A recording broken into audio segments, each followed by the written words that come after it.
Chapter 2 Success Winning Strategies. Success is not an accident. It is the result of our attitude, and our attitude is a choice. Hence, success is a matter of choice and not chance. Most crackpots keep waiting for a jackpot. But can that bring success? A priest was driving by and saw an exceptionally beautiful farm. He stopped his car to appreciate the bountiful crop. The farmer was riding on his tractor and saw the priest at the corner. He drove towards the priest, and when he got there, the priest said, "God has blessed you with a beautiful farm. You should be grateful for it." The farmer replied, "Yes, God has blessed me with a beautiful farm and I am grateful for it, but you should have seen this farm when God had the whole farm to himself. How come one person moves forward with one success after another, and yet some are still getting ready? How come one man goes through life crossing one hurdle after another, accomplishing his goals, while another struggles and gets nowhere?" If the answer to these two questions can become part of the curriculum, it could revolutionize the educational system. The uncommon man seeks opportunity, whereas the common man seeks security. We need to keep our minds on what we want, not on what we don't want. What is success? A lot of research has gone into the subject of success and failure. All that we need to do is learn our lessons from history. When we study the life histories of successful people, we find that they have certain qualities in common no matter which period of history they lived in. Success leaves clues, and if we identify and adopt the qualities of successful people, we shall be successful. Similarly, there are characteristics common in all failures. If we avoid those characteristics, then we shall not be failures. Success is no mystery, but simply the result of consistently applying some basic principles. The reverse is just as true. Failure is simply a result of making a few mistakes repeatedly. All of this might sound too simplistic, but the fact is that most truths are very simple. I'm not saying they are easy, but they certainly are simple. To laugh often and love much, to win the respect of intelligent persons and the affection of children, to earn the approval of honest critics and endure the betrayal of false friends, to appreciate beauty, to find the best in others, to give off one's self without the slightest thought of return, to have accomplished a task, whether by a healthy child, a rescued soul, a garden patch, or a redeemed social condition, to have played and laughed with enthusiasm and sung with exaltation, to know that even one life has breathed easier because you have lived. This is to have succeeded. Anonymous. Time equals 0.25s greater than. How do we define success? What makes a person successful? How do we recognize success? To some people, success might mean wealth. To others, it is recognition, good health, good family, happiness, satisfaction, and peace of mind. What this really tells us is that success is subjective. It can mean different things to different people. The definition that I feel summarizes success well is, success is the progressive realization of a worthy goal. Earl Nightingale. Let's look at these definitions carefully. Progressive means that success is a journey, not a destination. We never arrive. After we reach one goal, we go on to the next and the next and the next. Realization means it is an experience. Outside forces cannot make me feel successful. I have to feel it within myself. It is internal, not external. Worthy refers to our value system. Which way are we heading? Positive or negative? Worthiness determines the quality of the journey. That is what gives meaning and fulfillment. Success without fulfillment is empty. Why? Goals are important because they give us a sense of direction. Success does not mean being accepted by everyone. There are some groups I would not want to be accepted by, out of choice. I would rather be criticized by fools than appreciated by unsavory characters. I define success as a manifestation of good luck that results from inspiration, aspiration, desperation and perspiration, generally in that sequence. Success and happiness go hand in hand. Success is getting what you want and happiness is wanting what you get. Existence alone is not success. It is a lot more. Do more than exist, live do more than touch, feel do more than look, observe do more than read, absorb do more than hear, listen do more than listen, understand. John H. Rhodes. Some obstacles to success: real or imagined, ego, fear of failure, success, lack of self-esteem, no plan, lack of formalized goals, life changes, procrastination, family responsibility, financial security issues, lack of focus, being muddled, giving up vision for promise of money, doing too much alone, over commitment, lack of commitment, lack of training, lack of persistence, lack of priorities. The winning edge. In order to get the winning edge, we need to strive for excellence, not perfection. Striving for perfection is neurotic, striving for excellence is progress, because there is nothing that can't be done better or improved. All that we need is a little edge. The winning horse in the races wins 5-1 or 10-1. Do you think he is 5 or 10 times faster than the other horses? Of course not. He may only be faster by a fraction, by a nose, but the rewards are 5 or 10 times greater. Is it fair? Who cares? It doesn't matter. Those are the rules of the game. That is the way the game is played. The same is true in our lives. Successful people are not 10 times smarter than the people who fail. They may be better by a nose, but the rewards are 10 times bigger. We don't need to improve 1000% in any one area. All we need is to improve 1% in 1000 different areas, which is a lot easier. That is the winning edge. Struggle trials in life can be tragedies or triumphs, depending on how we handle them. Triumphs don't come without effort. A biology teacher was teaching his students how a caterpillar turns into a butterfly. He told the students that in the next couple of hours, the butterfly would struggle to come out of the cocoon. But no one should help the butterfly. Then he left. The students were waiting and it happened.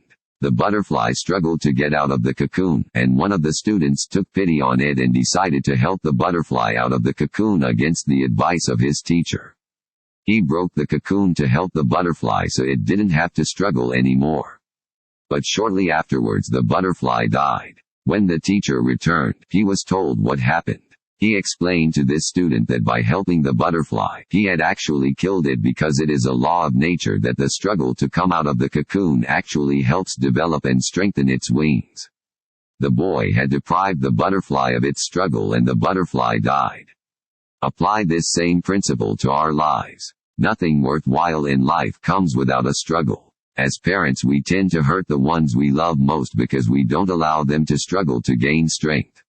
Overcoming obstacles. People who have overcome obstacles are more secure than those who have never faced them. We all have problems and we feel discouraged sometime. Most people get disappointed, but winners don't get disheartened. The answer is perseverance. An English proverb says, "A smooth sea never made a skillful mariner." Everything is difficult before it becomes easy. We cannot run away from our problems. Only losers quit and give up. Suicide is a permanent solution to a temporary problem. Abigail Van Buren. How do we measure success? True success is measured by the feeling of knowing you have done a job well and have achieved your objective. Success is not measured by our position in life but by the obstacles we overcame to get there. Success in life is not determined by how we are doing compared with others, but by how we are doing compared with what we are capable of doing. Successful people compete against themselves. They better their own record and keep improving constantly. Success is not measured by how high we go up in life but by how many times we bounce back when we fall down. It is this bounce back ability that determines success. Every success story is also a story of great failure. Failure is the highway to success. Tom Watson Sr. said, "If you want to succeed, double your failure rate." If you study history, you will find that all stories of success are also stories of great failures. But people don't see the failures. They only see one side of the picture and they say that person got lucky. He must have been at the right place at the right time. Let me share someone's life history with you. This was a man who failed in business at the age of 21, was defeated in a legislative race at age 22, Failed again in business at age 24. Overcame the death of his sweetheart at age 26. Had a nervous breakdown at age 27. Lost a congressional race at age 34. Lost a senatorial race at age 45. Failed in an effort to become vice president at age 47. Lost a senatorial race at age 49. And was elected president of the United States at age 52. This man was Abraham Lincoln. Would you call him a failure? He could have quit, but to Lincoln, defeat was a detour and not a dead end. In 1913, Lee De Forest, inventor of the triodes tube, was charged by the district attorney for using fraudulent means to mislead the public into buying stocks of his company by claiming that he could transmit the human voice across the Atlantic. He was publicly humiliated. Can you imagine where we would be without his invention? A New York Times editorial on December 10, 1903, questioned the wisdom of the Wright brothers who were trying to invent a machine, heavier than air, that would fly. 1 week later, at Kitty Hawk, the Wright brothers took their famous flight. Colonel Sanders, at age 65, with a beat-up car and a $100 check from Social Security, realized he had to do something. He remembered his mother's recipe and went out selling. How many doors did he have to knock on before he got his first order? It is estimated that he had knocked on more than 1,000 doors before he got his first order. How many of us quit after 3 tries, 10 tries, 100 tries, and then we say we tried as hard as we could? As a young cartoonist, Walt Disney faced many rejections from newspaper editors, who said he had no talent. One day a minister at a church hired him to draw some cartoons. Disney was working out of a small mouse-infested shed near the church. After seeing a small mouse, he was inspired. That was the start of Mickey Mouse. Successful people don't do great things, they only do small things in a great way. One day a partially deaf 4-year-old kid came home with a note in his pocket from his teacher. Your Tommy is too stupid to learn, get him out of the school. His mother read the note and answered, my Tommy is not stupid to learn, I will teach him myself. And that Tommy grew up to be the great Thomas Edison. Thomas Edison had only 3 months of formal schooling and he was partially deaf. Henry Ford forgot to put the reverse gear in the first car he made. Do you consider these people failures? They succeeded in spite of problems, not in the absence of them. But to the outside world, it appears as though they just got lucky. All success stories are stories of great failures. The only difference is that every time they failed, they bounced back. This is called failing forward, rather than backward. You learn and move forward. Learn from your failure and keep moving. In 1914, Thomas Edison, at age 67, lost his factory, which was worth a few $1 million, to fire. It had very little insurance. No longer a young man, Edison watched his lifetime effort go up in smoke and said, there is great value in disaster. All our mistakes are burned up. Thank God we can start anew. In spite of disaster, 3 weeks later, he invented the phonograph. What an attitude. Below are more examples of the failures of successful people. 1. Thomas Edison failed approximately 10,000 times while he was working on the light bulb. 2. Henry Ford was broke at the age of 40. 3. Lee Iacocca was fired by Henry Ford II at the age of 54. 4. Young Beethoven was told that he had no talent for music, but he gave some of the best music to the world. Setbacks are inevitable in life. A setback can act as a driving force and also teach us humility. In grief you will find courage and faith to overcome the setback. We need to learn to become victors, not victims. Fear and doubt short-circuit the mind. Ask yourself after every setback, what did I learn from this experience? Only then will you be able to turn a stumbling block into a stepping stone. If you think you are beaten, you are. If you think you dare not, you don't. If you like to win, but think you can't, it's almost a cinch you won't. You think you'll lose, you're lost, for out in the world we find success begins with a fellow's will, it's all in the state of mind. If you think you are outclassed, you've got to think high to rise, you've got to be sure of yourself before you can ever win a prize. Life's battles don't always go to the stronger and faster man, but sooner or later the man who wins is the man who thinks he can. The greatest gift man, of all creatures, is physically the most ill-equipped in this world. He cannot fly like a bird, can be killed by a tiny insect, cannot outrun a leopard, cannot swim like an alligator, cannot climb the tree like a monkey, doesn't have the eye of an eagle, nor does he have the claws and teeth of a wild cat. Physically, man is helpless and defenseless. But nature is reasonable and kind. Nature's greatest gift to man is the ability to think. He can create his own environment, whereas animals adapt to their environment. Sadly, very few people use the greatest gift, the ability to think, to its full potential. Failures are of two kinds, those who did and never thought, and those who thought and never did. Going through life without using our ability to think is like shooting without aiming. Life is like a cafeteria. You take your tray, select your food, and pay at the other end. You can get anything you want as long as you are willing to pay the price. In a cafeteria, if you wait for people to serve you, you will wait forever. Life is like that too. You make choices and pay the price. Life is full of choices and compromises. There is a contradiction here. If life is full of choices, where is the question of compromises? Remember, even a compromise is a choice. Let's evaluate this. How is life full of choices? When we eat too much, we make a choice to be overweight. When we drink too much, we make a choice to have a headache the next day. If you drink and drive, you make a choice to risk being killed or killing someone in an accident. When we ill-treat people, we make a choice to be ill-treated in return. When we don't care about other people, we make a choice not to be cared for by other people. Choices have consequences. We are free to make our choice, but after we have chosen, the choice controls us. We have equal opportunity to be unequal. The choice is ours. Life can be compared to a pottery maker who shapes clay in any form he wants.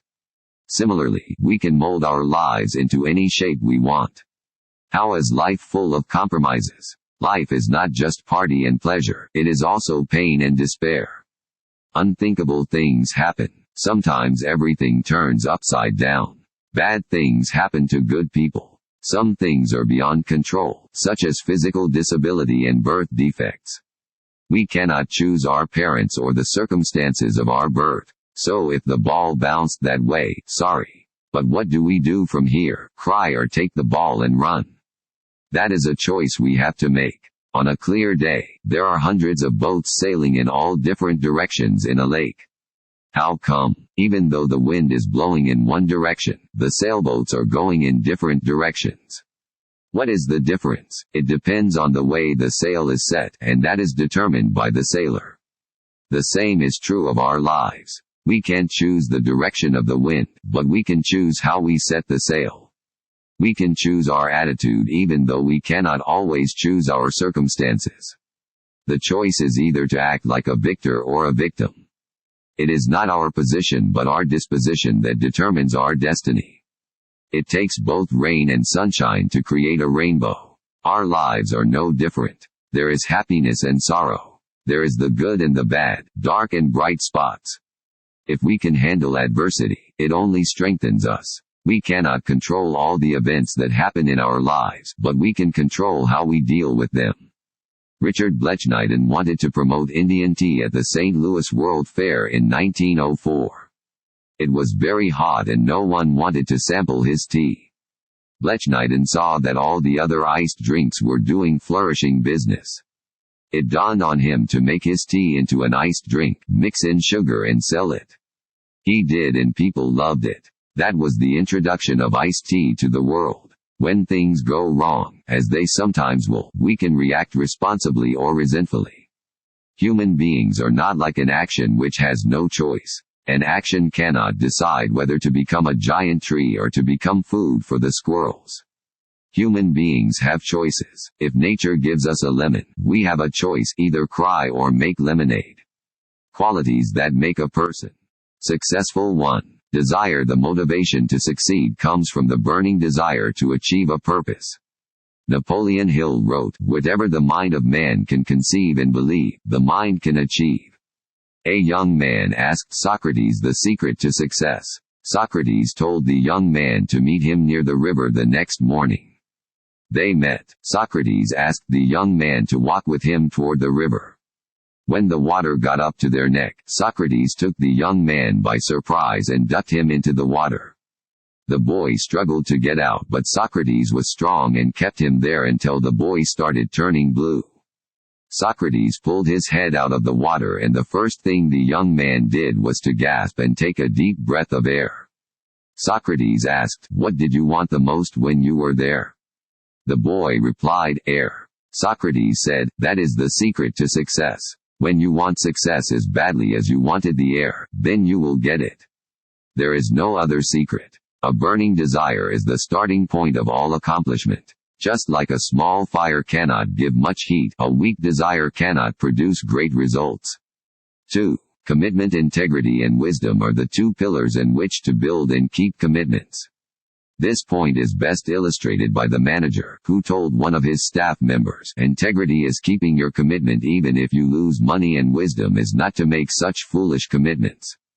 Prosperity and success are the result of our thoughts and decisions. It is our decision what thoughts will dominate our lives. Success is not an accident. It is the result of our attitude. Playing to win requires commitment. There is a big difference between playing to win and playing not to lose.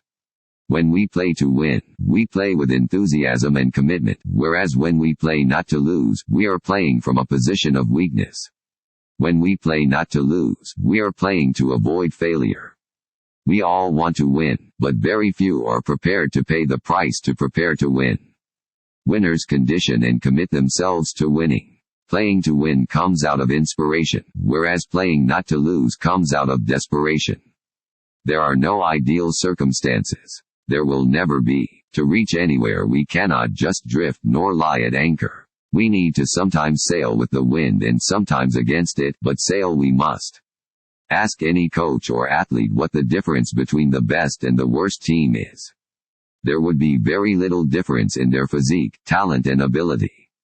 The biggest difference you will find is emotional difference. The winning team has dedication and they make the extra effort. To a winner, the tougher the competition, the greater the incentive, the more motivated he is, the better the performance, the sweeter the victory. New challenges develop new potential. Most athletes' best performances have come when the odds are slightly against them.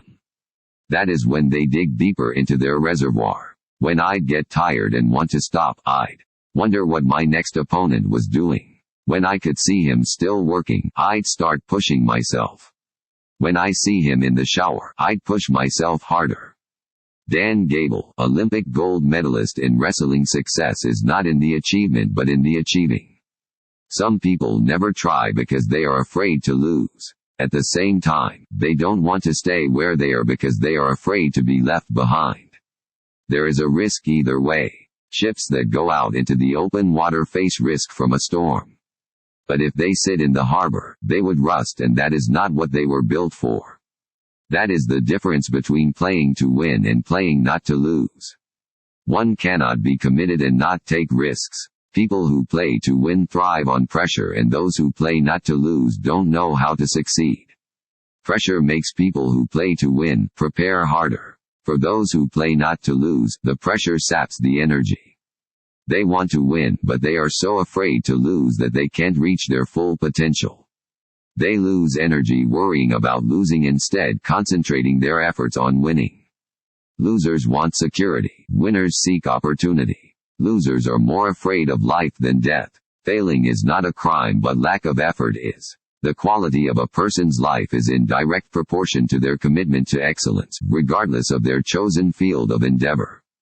Vince Lombardi. Conviction leads to commitment. There is a difference between preferences and conviction. Preferences are negotiable, convictions are not. Preferences give way under pressure, convictions become stronger. That is why it is important to have a good value system so that our convictions are worthy, because convictions in turn lead to commitment. 3. Responsibility. A duty which becomes a desire will ultimately become a delight. George Gritter. People with character accept responsibilities. They make decisions and determine their own destiny in life. Accepting responsibilities involves taking risks and being accountable, which is sometimes uncomfortable. Most people would rather stay in their comfort zone and live passive lives without accepting responsibilities. They drift through life waiting for things to happen rather than making them happen. Accepting responsibilities involves taking calculated, not foolish, risks. It means evaluating all the pros and cons, then taking the most appropriate decision or action. Responsible people don't think that the world owes them a living. You cannot bring about prosperity by discouraging thrift. You cannot strengthen the weak by weakening the strong. You cannot enrich the poor by impoverishing the rich. You cannot establish sound security on borrowed money. You cannot help the wage earner by pulling down the wage payer. You cannot build character and courage by taking away man's initiative and independence.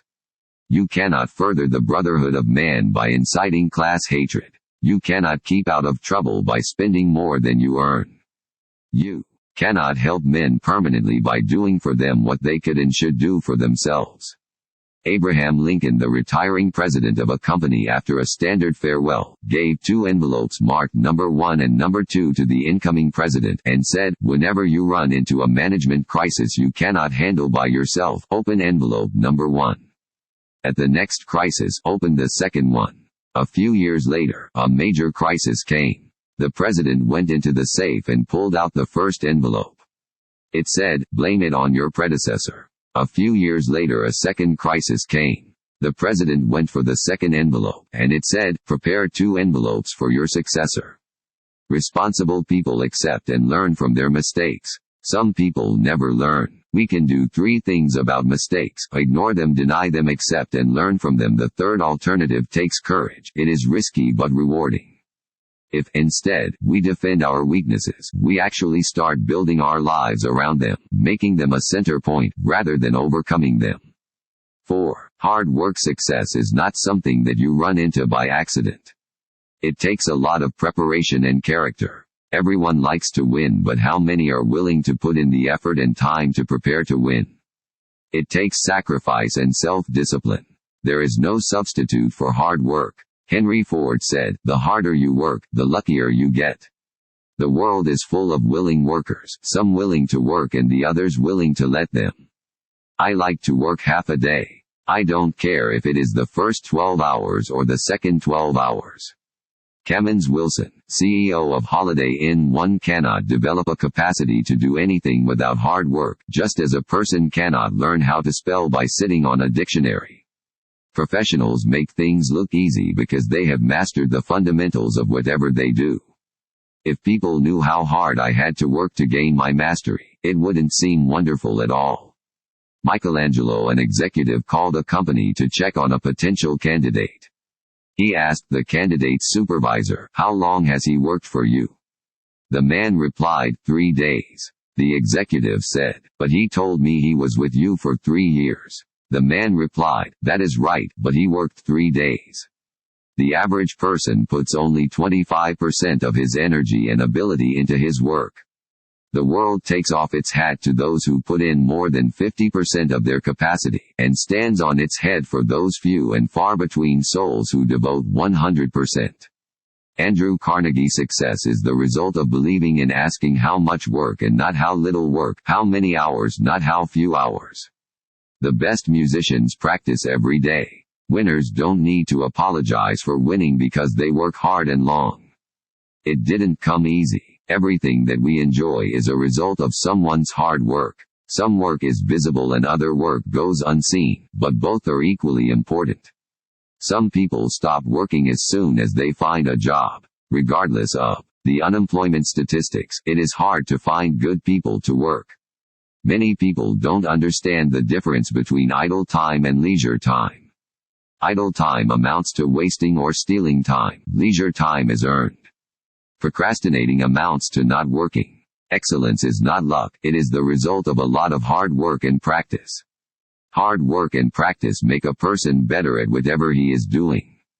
Things may come to those who wait, but only the things left by those who hustle. Abraham Lincoln. Hard work is both a beginning and an end in itself. The harder a person works, the better he feels, and the better he feels, the harder he works. The best ideas will not work unless you work the ideas. Great talent without willpower and hard work is a waste. We need to learn from nature. The duck keeps paddling relentlessly underneath but appears smooth and calm on top. Once when Fritz Kreisler, the great violinist, finished a concert, someone came up to the stage and said, "I'd give my life to play the way you do." Kreisler replied, "I did. There is no magic wand for success.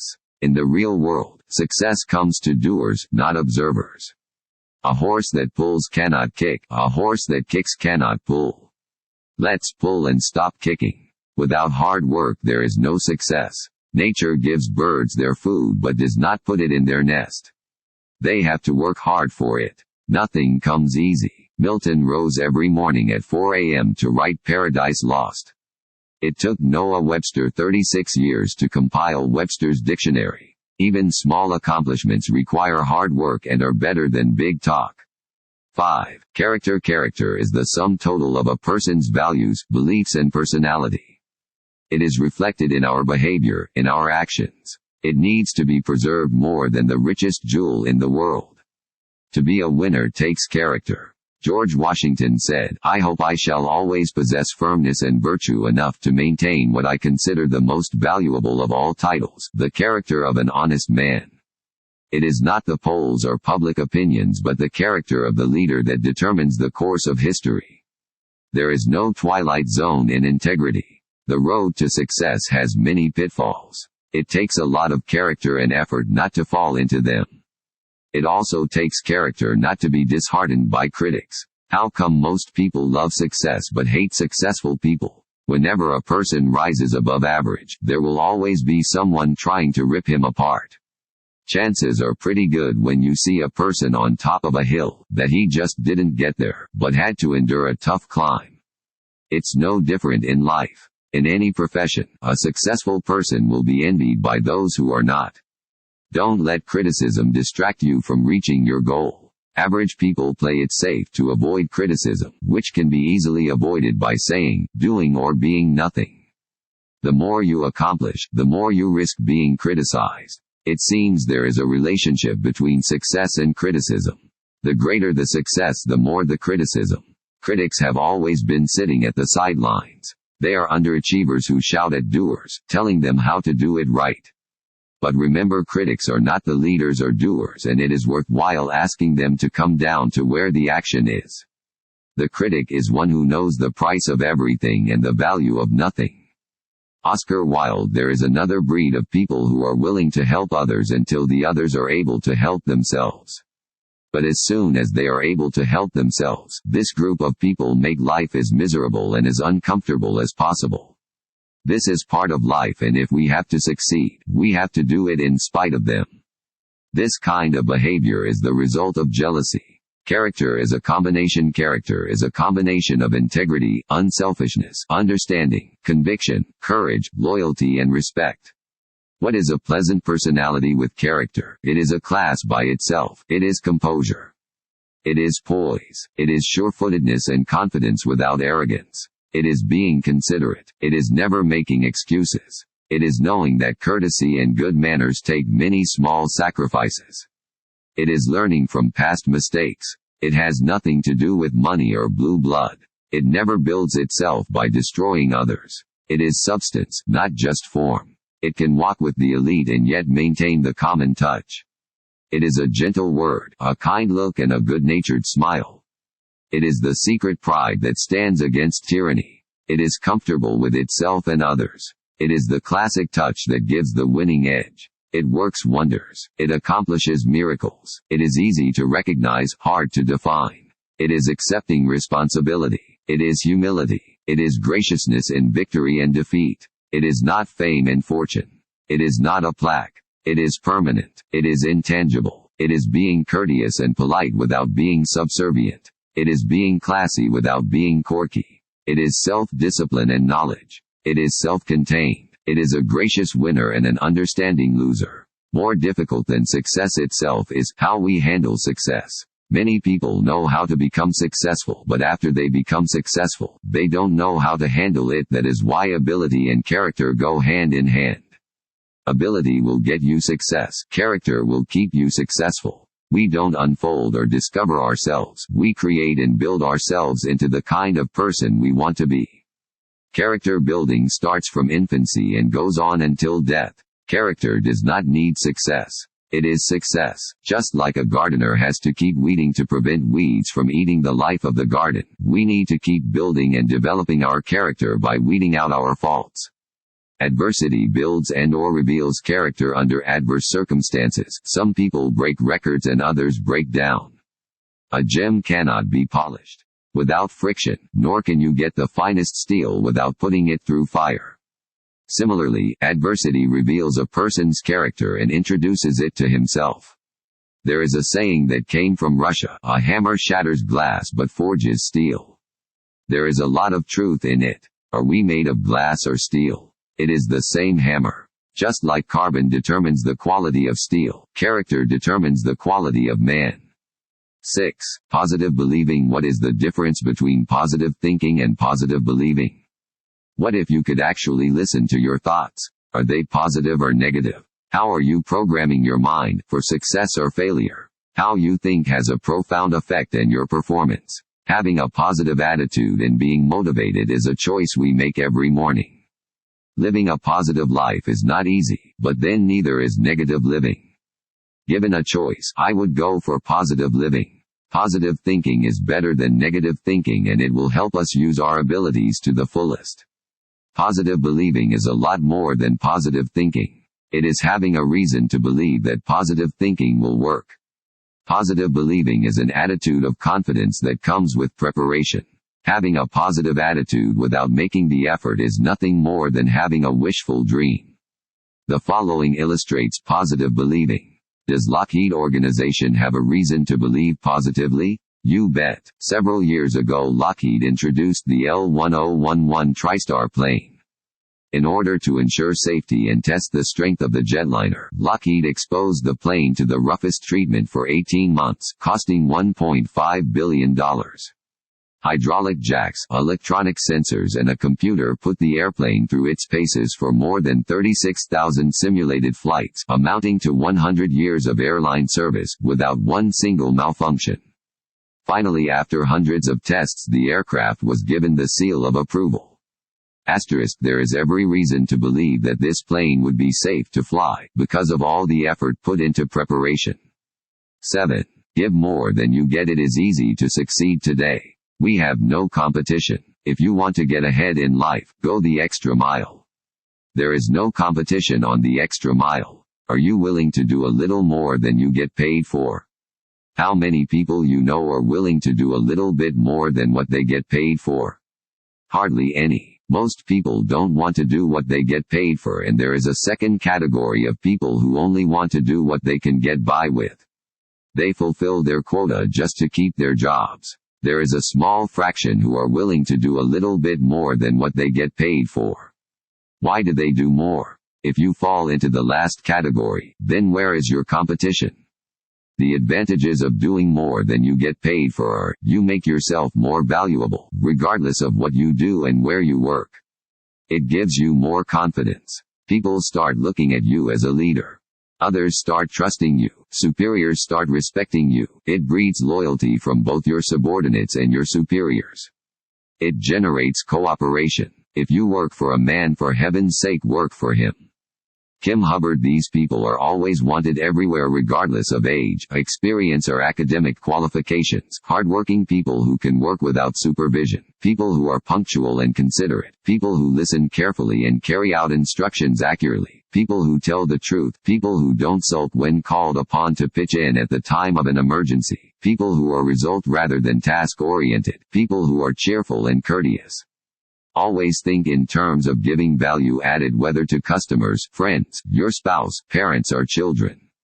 Whenever you do anything, ask yourself, how can I add value to what I am doing, or how can I give added value to others? The key to success can be summed up in 4 words, and then some more.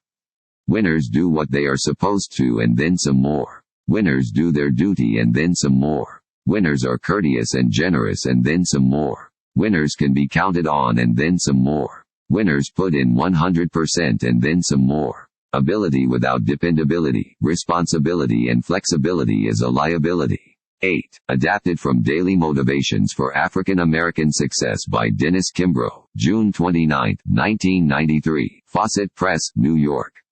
Why are some highly intelligent people, with impressive academic qualifications living failures, or at best practicing mediocrity?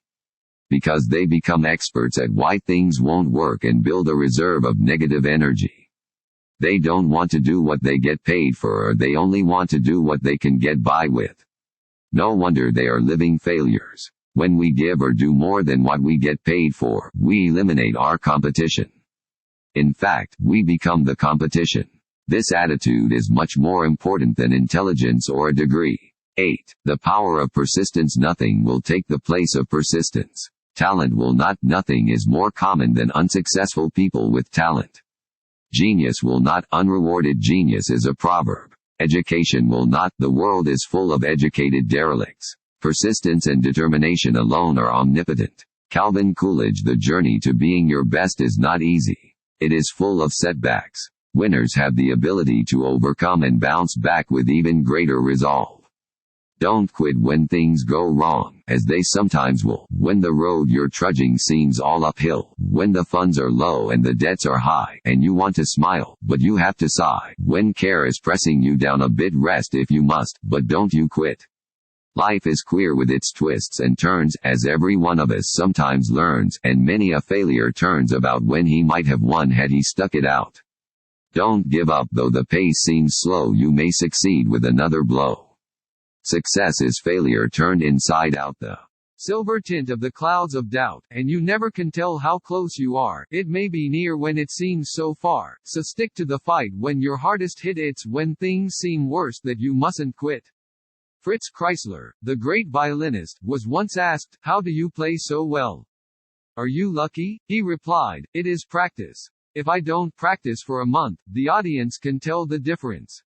If I don't practice for a week, my wife can tell the difference. If I don't practice for a day, I can tell the difference."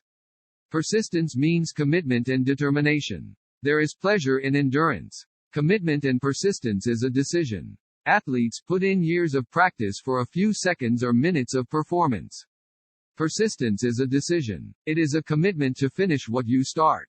When we are exhausted, quitting looks good. But winners endure. Ask a winning athlete. He endures pain and finishes what he started. Lots of failures have begun well but have not concluded anything. Persistence comes from purpose. Life without purpose is drifting. A person who has no purpose will never persevere and will never be fulfilled. 9. Pride of performance. In today's world, pride in performance has fallen by the wayside because it requires effort and hard work. However, nothing happens unless it is made to happen. When one is discouraged, it is easy to look for shortcuts. However, these should be avoided no matter how great the temptation. Pride comes from within, which is what gives the winning edge. Pride of performance does not represent ego. It represents pleasure with humility. The quality of the work and the quality of the worker are inseparable. Half-hearted effort does not produce half results, it produces no results. 3 people were laying bricks and a passerby asked them what they were doing. The first one replied, "Don't you see I am making a living?" The second one said, "Don't you see I am laying bricks?" The third one said, "I am building a beautiful monument."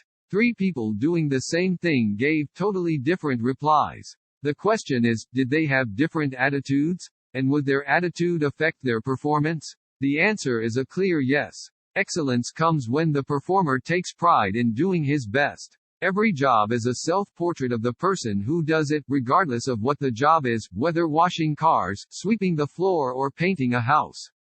Do it right the first time, every time. The best insurance for tomorrow is a job well done today. Michelangelo was working on a statue for several days and he was taking a long time to retouch every small detail which seemed rather insignificant to a bystander. When asked why he did it, Michelangelo replied, "Trifles make perfection and perfection is no trifle." Most people forget how fast you did a job, but they remember how well it was done. If a man is called to be street sweeper, he should sweep streets even as Michelangelo painted, or Beethoven composed music, or Shakespeare wrote poetry. He should sweep streets so well that all the hosts of heaven and earth will pause to say, "Here lived a great street sweeper who did his job well." Martin Luther King Jr. One cannot compromise on quality and service. It is said that Ray Kroc, founder of McDonald's, found a fly during one of his visits at a franchise. 2 weeks later, the franchisee lost his franchise. Ray Kroc said, "You should work for pride and accomplishment. I was brought up to understand that reward will come later. The feeling of a job well done is a reward in itself. It is better to do small things well than do many things poorly." 10. Be willing to be a student. Get a mentor. If God and the teacher, guru, are standing together, who does the student salute first? According to Indian culture, the answer is the teacher, because without his direction and help, the student could not have met God. A mentor or a teacher is a person whose hindsight can become your foresight. Look for someone who can accept you as a mentee or a student. Choose your mentor carefully. A good one will guide and give direction. A bad one will misguide. Show respect. Be an interested student. Teachers like interested students. The best teachers will not give you something to drink. They will make you thirsty. They will put you on a path to seek answers. There is a story about a king in ancient times who wanted to honor a person that made the greatest contribution to society. All kinds of people came, including doctors and entrepreneurs, and they all presented their case for receiving the honor. The king wasn't impressed. Finally, an elderly person with a glow on his face walked in and said he was a teacher. The king came down from his throne and bowed to honor the teacher. It is the teacher who makes the highest contribution in shaping the future of society. Do we have what it takes to be successful? Do all of us have the qualities for success? Some people feel they don't. They stay mediocre and fail. But it doesn't have to be that way. All of us have all of these qualities. They may not be developed to the level that we want them, but they are there. We may not know that they are there, but when we find out, our performance changes. This is like having $1 million buried in your backyard and not knowing about it. You wouldn't be able to use it. But the moment you find out, your thinking and behavior will change. The same thing is true with people. We all have hidden treasures. All we need to do is bring them to the surface and use them. What is holding us back? What would happen if we drove our car with the brakes on? It wouldn't be smart, would it? What would happen to our car? It will never go full speed because the brakes offer resistance. The car will overheat and break down. If it doesn't break down, the resistance will strain the engine. You have two choices. You can either press the accelerator harder and risk damage, or release the brakes to make the car go faster. This is a good parallel to life, because we go through life with our emotional brakes on. What are the brakes? They are the factors that prevent us from achieving success. The way to release our emotional brakes is by building a positive attitude, high self-esteem, and by accepting responsibility. Reasons for failure. Why we don't achieve excellence. Life is like a 10-speed bicycle. Most of us have gears we never use. Charles Schultz 1. Unwillingness to take risks. Success involves taking calculated risks. Risk-taking does not mean gambling foolishly and behaving irresponsibly. People sometimes mistake irresponsible and rash behavior as risk-taking. They end up with negative results and blame it on bad luck. Risk-taking is relative. The concept of risk varies from person to person and can be a result of training. To both a trained mountain climber and a novice, mountain climbing is risky, but to the trained person it is not irresponsible risk-taking. Responsible risk-taking is based on knowledge, training, careful study, confidence and competence which give a person the courage to act while facing fear. The person who never does anything makes no mistakes. However, he doesn't realize that not doing anything is his biggest mistake. Many opportunities are lost because of indecision. It is habit-forming and contagious. Take risks but don't gamble. Risk-takers go with their eyes open. Gamblers shoot in the dark. Once someone asked a farmer if he had planted wheat for the season. The farmer replied, "No. I was afraid it wouldn't rain." Then the man asked, "Did you plant corn?" The farmer said, "No. I was afraid of insects eating one corn." Then the man asked, "What did you plant?" The farmer said, "Nothing. I played it safe." Risks: to laugh is to risk appearing the fool. To weep is to risk appearing sentimental. To reach out fox another is to risk involvement. To expose feelings is to risk exposing your true self. To place your ideas, your dreams, before a crowd is to risk their loss. To love is to risk not being loved in return. To live is to risk dying. To hope is to risk despair.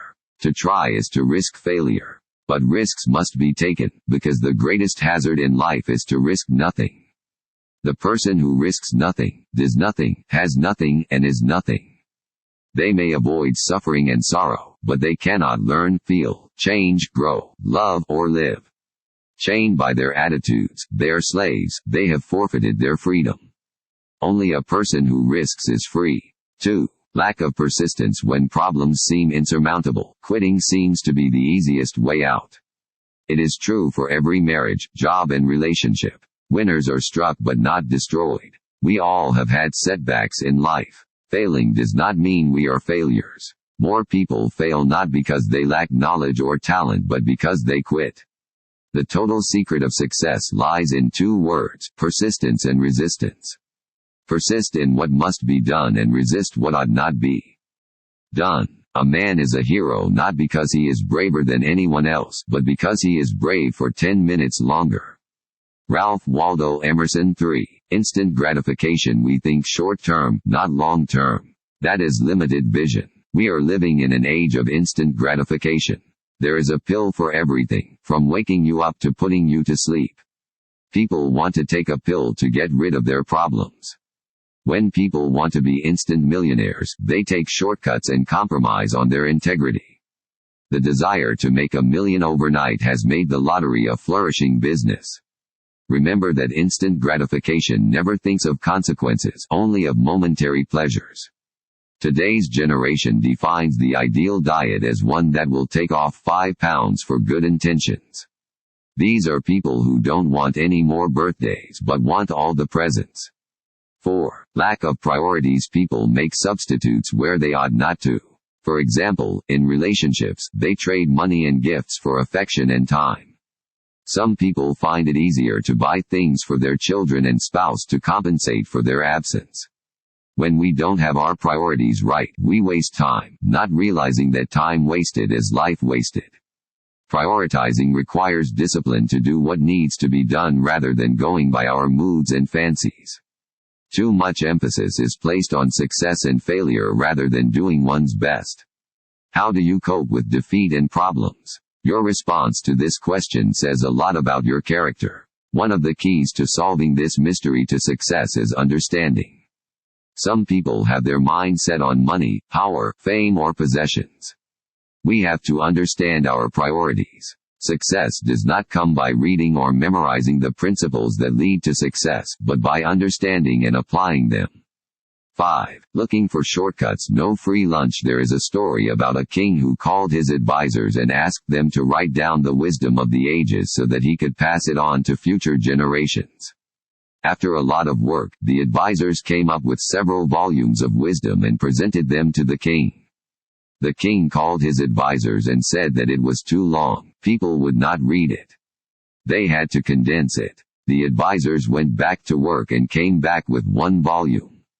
The king said the same thing.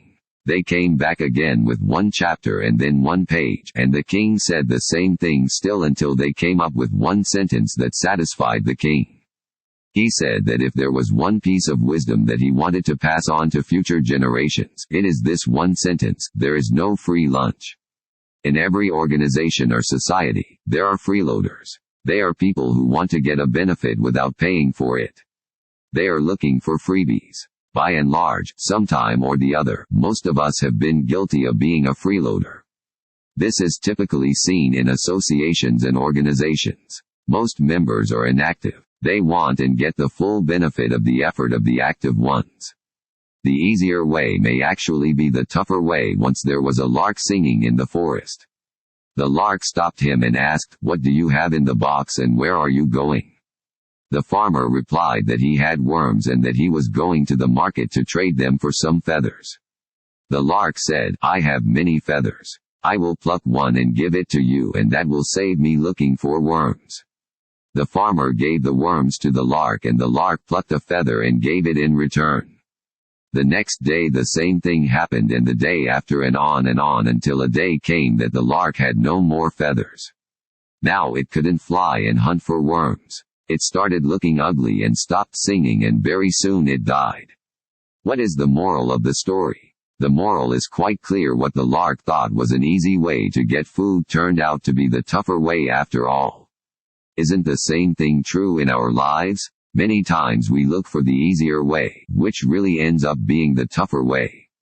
Losers look for quick fixes. There are two ways of getting rid of weeds in your yard: the easy way and the not so easy way. The easy way may be to run a lawn mower and the yard looks fine for a while, but that is a temporary answer. Soon the weeds are back. But the not so easy way may mean getting down on your hands and knees and pulling out the weeds by the roots. It is time consuming and painful, but the weeds will stay away for a longer time. The first solution appeared easy, but the problem remained. The second solution was not so easy, but took care of the problem from the roots. The key is to get to the root of the problem. The same thing is true of our attitude in life. Some people spread their attitude of bitterness and resentment, and this attitude keeps cropping up in different parts of their lives. The problem with people today is that they want instant answers. They are looking for 1-minute solutions to everything. Just like instant coffee, they want instant happiness. There are no quick fixes. This attitude leads to disappointment. 6. Selfishness and greed. Individuals and organizations that have a selfish attitude toward each other and toward their customers have no right to expect growth. Their attitude is to keep passing the buck without regard for the welfare of others. Greed always wants more. Needs can be satisfied, but greed cannot. It is a cancer of the soul. Greed destroys relationships. How do we gauge our greed index? By asking ourselves 3 questions. Can I afford it? Do I really need it? If I have it, will it give me peace of mind?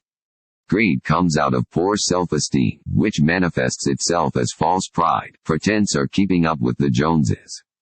The way out of greed is to learn to live within your means and be satisfied. Being contented does not mean lacking ambition. Where does it end? There is a story about a wealthy farmer who was once offered all the land he could walk on in a day, provided he came back by sundown to the point where he started. To get a new start, early the next morning the farmer started covering ground quickly because he wanted to get as much land as he could. Even though he was tired, he kept going all afternoon because he didn't want to miss this once-in-a-lifetime opportunity to gain more wealth. Late in the afternoon he realized the condition he had to fulfill to get the land was to get back to the starting point by sundown.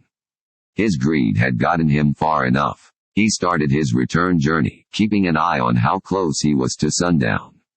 The closer it got to sundown, the faster he ran. He was exhausted, out of breath, and pushed himself beyond the point of endurance. He collapsed upon reaching the starting point and died. He did make it before sundown. He was buried, and all the land he needed was a small plot. There is a lot of truth in this story and a lesson to be learned. Whether the farmer was wealthy or not, any greedy person would have ended the same way. 7. Lack of conviction. People who lack conviction take the middle of the road, and guess what happens in the middle of the road? They get run over. People without conviction do not take a stand. They go along to get along because they lack confidence and courage. They conform in order to get accepted even when they know that what they are doing is wrong. They behave like part of a herd. Some people consider themselves a shade better because they do not support the wrong. However, they lack the conviction to oppose. They do not realize that by not opposing they are actually supporting. One of the important secrets to success is, instead of being against something, be for something.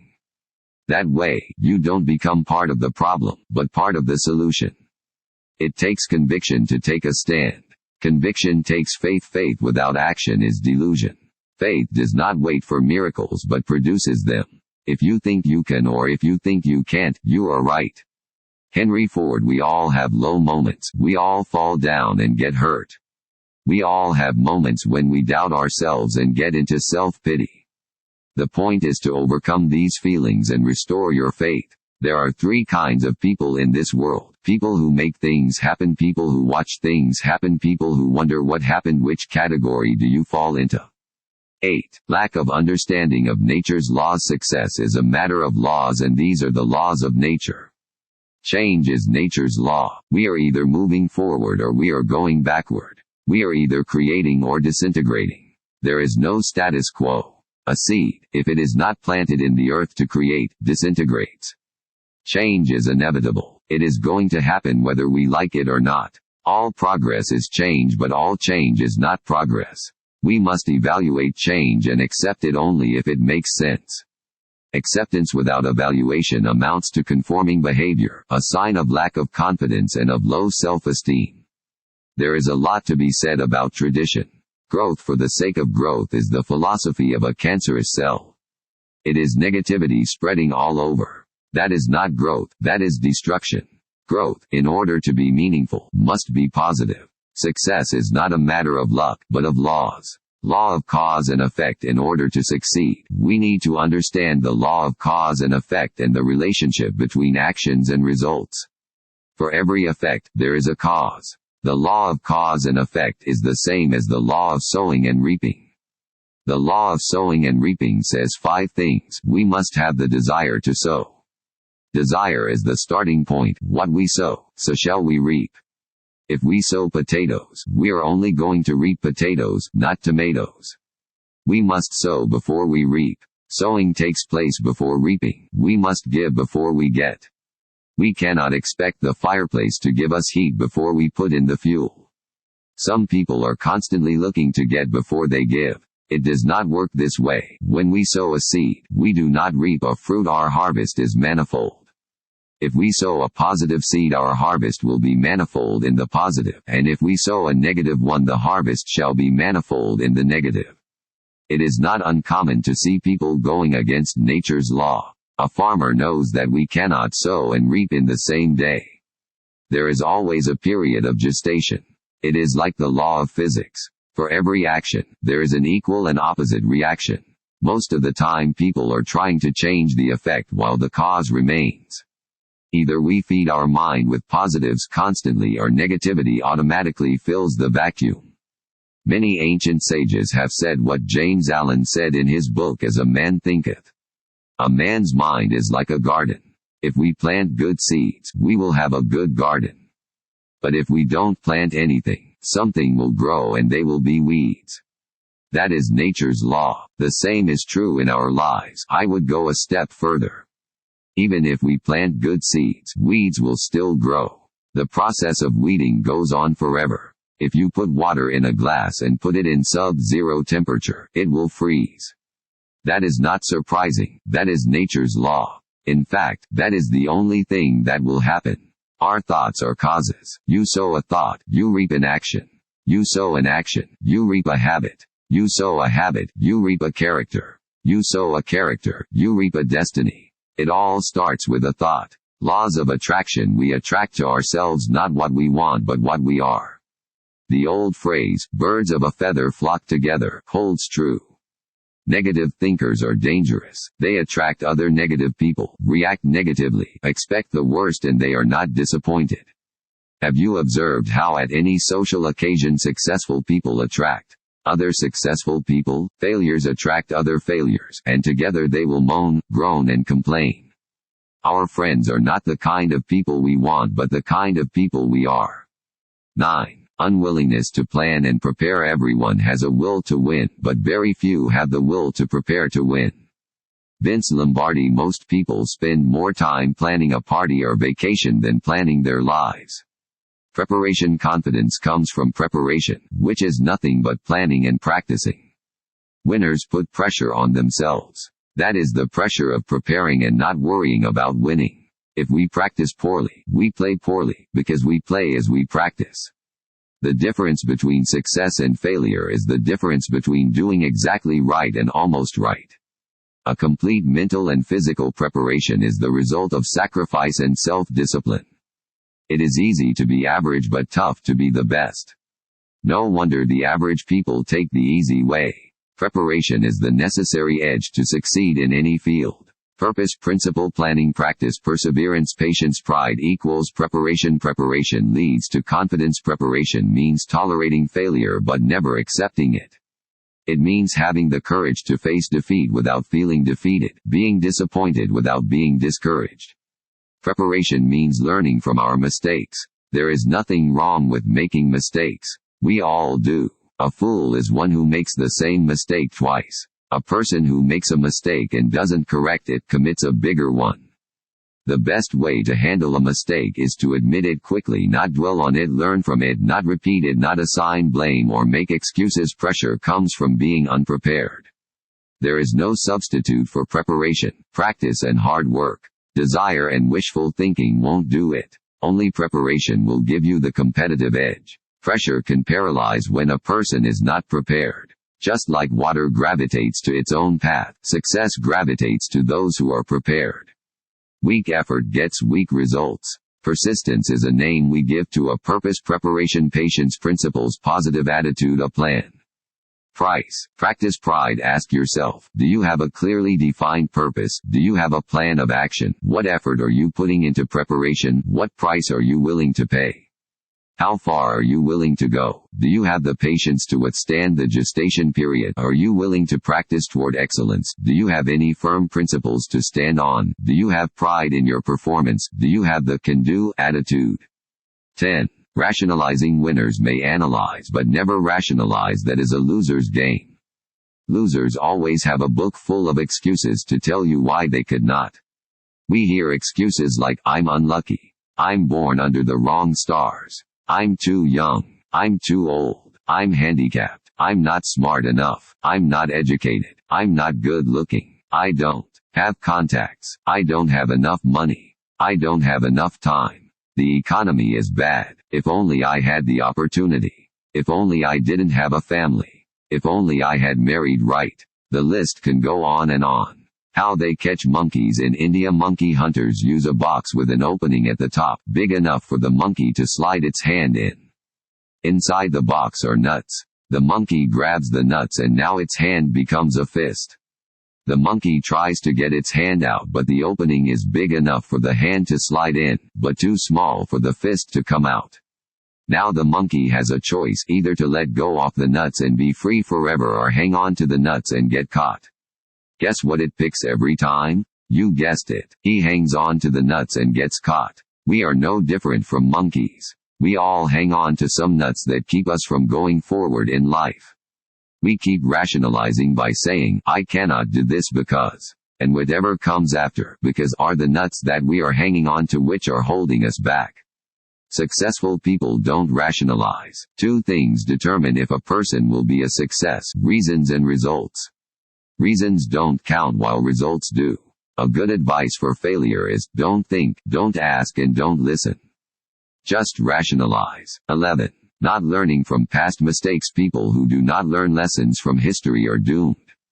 Failure is a teacher if we have the right attitude. Failure is a detour, not a dead end. It is a delay, not a defeat. Experience is the name we give to our mistakes. Some people live and learn, and some only live. Wise people learn from their mistakes. Wiser people learn from other people's mistakes.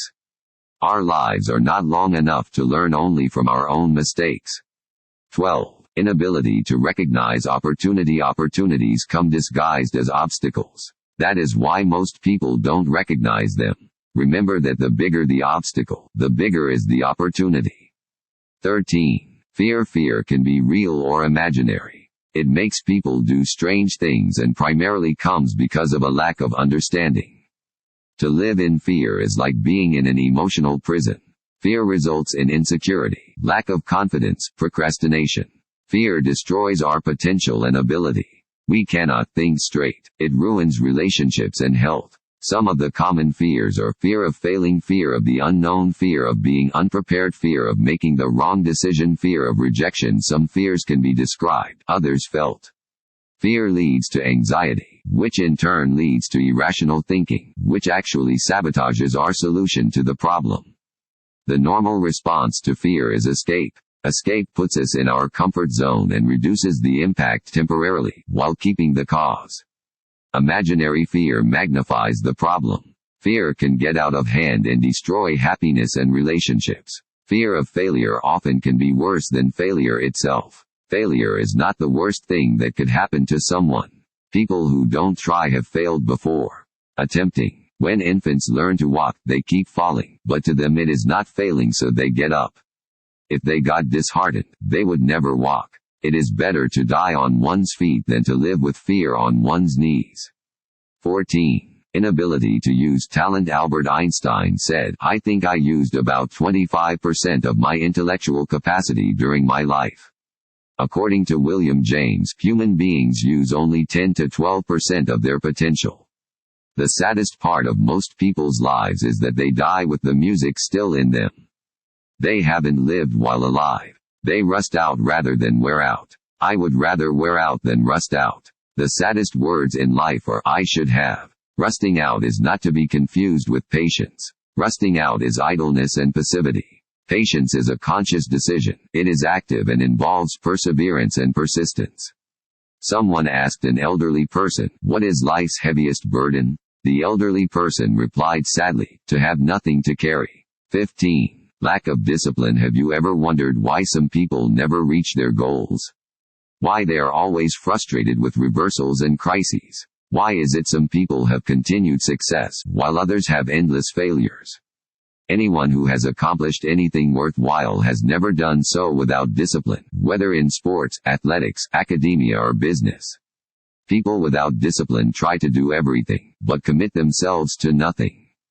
Some so-called liberal thinkers have interpreted lack of discipline as freedom.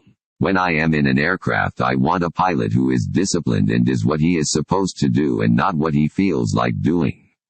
I don't want him to have the philosophy, "I'm free." I don't want anyone from the William James, MDRT Timeless Treasure, The Whole Person, p. 162. Control tower telling me what to do. Lack of consistency is poor discipline. Discipline takes self-control, sacrifice, and avoiding distractions and temptations. It means staying focused. Steam does not move the engine unless it is confined. Niagara Falls would not generate power unless it were harnessed. We all know the story of the tortoise and the hare. The hare used to brag about his speed and challenged the tortoise to a race. The tortoise accepted the challenge. They appointed the fox as the judge who gave them the starting and finishing points. The race started and the tortoise kept going steadily. The hare ran quickly, left the tortoise behind, and decided to take a nap since he was so confident he would win the race. By the time he woke up, remembered the race, and started running, he saw that the tortoise had already reached the finish line and won. Consistency takes discipline and is more important than erratic effort. Discipline and regret are both painful. Most people have a choice between the two. Guess which is more painful? Generally, children brought up with excessive freedom and a lack of discipline grow up not respecting themselves, their parents, or society, and have a hard time accepting responsibility. 16. Poor self-esteem. Poor self-esteem is a lack of self-respect and self-worth. It leads to abuse of one's self and others. Ego takes the driver's seat. Decisions are taken more to satisfy the ego than to accomplish anything worthwhile. People with low self-esteem are constantly looking for identity. They are trying to find themselves. One's self is not to be found but to be created. Idleness and laziness are consequences of poor self-esteem, and so is making excuses. Idleness is like rust that eats into the most brilliant metal. 17. Lack of knowledge. The first step towards knowledge is awareness of areas of ignorance. The more knowledge a person gets, the more he realizes what areas he is ignorant in. A person who thinks he knows everything has the most to learn. Ignorant people don't know they are ignorant. They don't know that they don't know. In fact, more than ignorance, the bigger problem is the illusion of knowledge, which can mislead a person. 18. Fatalistic attitude. A fatalistic attitude prevents people from accepting responsibility for their position in life. They attribute success and failure to luck. They resign themselves to their fate. They believe and accept the predestined future written in their horoscope or stars, that regardless of their effort whatever has to happen will happen. Hence they never put in any effort and complacency becomes a way of life. They wait for things to happen rather than make them happen. Success is a matter of luck, ask any failure. Weak-minded people fall easy prey to fortune tellers, horoscopes and self-proclaimed God's men who are sometimes conmen. They become superstitious and ritualistic. Shallow people believe in luck. People with strength and determination believe in cause and effect. Some people consider a rabbit's foot lucky, but it wasn't lucky for the rabbit, was it? Some people think they are just unlucky. This breeds a fatalistic attitude. People who get involved half-heartedly say things like, I will give it a try, I will see if it works, I will give it a shot, I have nothing to lose, I haven't put much into it anyway. These people guarantee failure because they get into a project with no dedication or determination. They lack courage, commitment and confidence. They are starting with complacence and call themselves unlucky. A man bought a racehorse and put him in a barn with a big sign, the fastest horse in the world. The owner didn't exercise the horse nor train it to keep it in good shape. He entered the horse in a race and it came last. The owner quickly changed the sign to the fastest world for the horse. By inaction or not doing what should be done, people fail and they blame luck. Effort is it. Life without vision, courage and depth is simply a blind experience. Small, lazy, and weak minds always take the easiest way, the path of least resistance. Athletes train 15 years for 15 seconds of performance. Ask them if they got lucky. Ask an athlete how he feels after a good workout. He will tell you that he feels spent. If he doesn't feel that way, it means he hasn't worked out to his maximum ability. Losers think life is unfair. They think only of their bad breaks. They don't consider that the person who is prepared and playing well still got the same bad breaks but overcame them. That is the difference. His threshold for tolerating pain becomes higher because in the end he is not training so much for the game but for his character. Luck favors those who help themselves. A flood was threatening a small town and everyone was leaving for safety except one man who said, God will save me. I have faith. As the water level rose, a jeep came to rescue him. The man refused, saying, God will save me. I have faith. As the water level rose further, he went up to the second story, and a boat came to help him. Again he refused to go, belying, God will save me. I have faith. The water kept rising and the man climbed onto the roof. A helicopter came to rescue him, but he said, God will save me. I have faith. Well, finally he drowned. When he reached his maker he angrily questioned, I had complete faith in you. Why did you ignore my prayers and let me drown? The Lord replied, who do you think sent you the jeep, the boat, and the helicopter? The only way to overcome the fatalistic attitude is to accept responsibility and believe in the law of cause and effect rather than luck. It takes action, preparation and planning rather than waiting, wondering or wishing, to accomplish anything in life. Luck shines on the deserving. Alexander Graham Bell was desperately trying to invent a hearing aid for his partially deaf wife. He failed at inventing a hearing aid but in the process discovered the principles of the telephone. You wouldn't call someone like that lucky, would you? Good luck is when opportunity meets preparation. Without effort and preparation, lucky coincidences don't happen. Luck. He worked by day and toiled by night. He gave up play and some delight. Dry books he read, new things to learn, and forged ahead, success to earn. He plodded on with faith and pluck, and when he won, men called it luck. Anonymous 19. Lack of purpose. If we read stories of people who overcame serious disabilities, it becomes evident that their burning desire to succeed was their driving force. They had a purpose in life. They wanted to prove to themselves that they could do it in spite of all odds, and they did. Desire is what made a paralytic Wilma Rudolph the fastest woman on the track at the 1960 Olympics, winning 3 gold medals. According to Glenn Cunningham, desire is what made a boy with burnt legs set the world record in the 1-mile run. A polio victim at the age of 5 started swimming to regain strength. It was because of her desire to succeed that she went on to become a world record holder at 3 events and won the gold at the 1956 Olympics at Melbourne.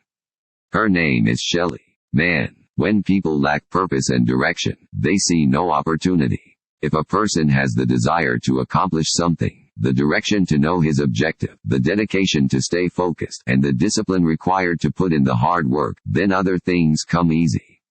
But if you don't have them, it doesn't matter what else you have.